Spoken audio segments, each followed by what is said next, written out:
When KFC first opened its doors in China, 24 people in the city of Hangzhou applied for a job. 23 of them were hired. Only one man was rejected. That man was Jack Ma. He was also rejected by the police force. He was rejected by Harvard 10 times. In fact, for the first 30 years of his life, Jack Ma was a professional at failing.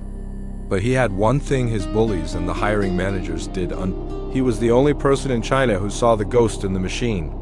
Born into a poor family during China's Cultural Revolution, Jack didn't have money or guangxi, the crucial social connections needed to get ahead. But he had a thirst for the world that no textbook could satisfy.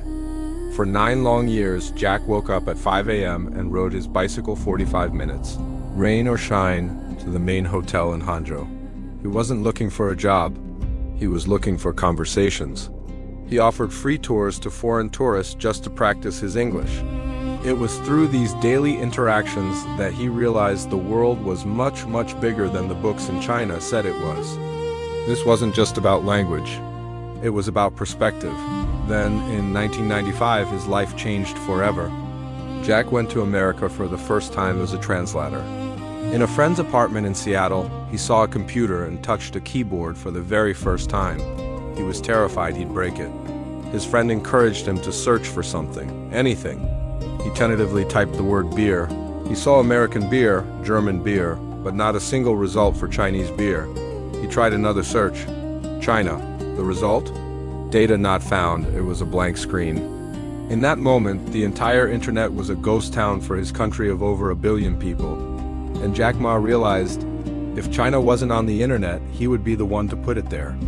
He returned to China and gathered 17 friends in his tiny, cramped apartment.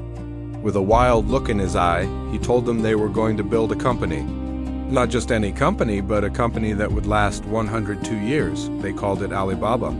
The first few years were an absolute disaster. They had no venture capital. They had no tech background. Jack famously admitted he didn't know how to write a single line of code. They were hemorrhaging money, burning through their life savings just to keep the lights on. They were, in his words, Alibaba and the 18 thieves trying to steal a dream. The experts in Silicon Valley laughed at them. They flew to California to seek funding and were turned down by every investor. They said his e-commerce model for China would never work. Why? Because Chinese people, they claimed, didn't trust each other enough to buy things from strangers online. There was no established system for credit cards or secure online payments. It was a fatal flaw. But where they saw a flaw, Jack saw an opportunity. To solve this problem, he created Alipay. It was a simple, revolutionary idea, an escrow service, a middleman that held a buyer's money until they received their product and were happy with it. His own friends told him it was the stupidest idea ever and that he would end up in jail. But Jack knew something profound about his country. In a society with no trust, the person who builds the trust bridge owns the entire market. He wasn't just selling products, he was selling confidence.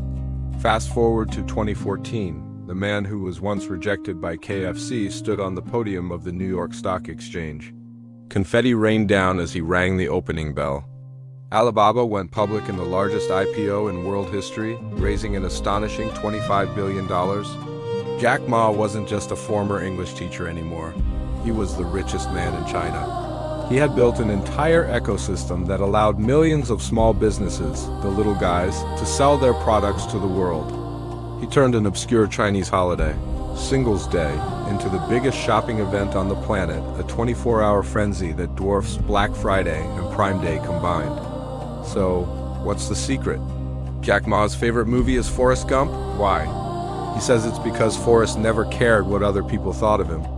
He wasn't the smartest or the fastest. He just kept running. Jack once said, "Today is hard, tomorrow is worse. But the day after tomorrow is beautiful." Most people die tomorrow evening. He is the living proof that being smart isn't about your grades, your resume, or how many times you get rejected. It's about being the only person who doesn't stop when the entire world is screaming no. If a man earning a $12 a month salary as an English teacher can become a global titan, what's stopping you? Thanks for watching. Hit that subscribe button and we'll see you in the next story of greatness.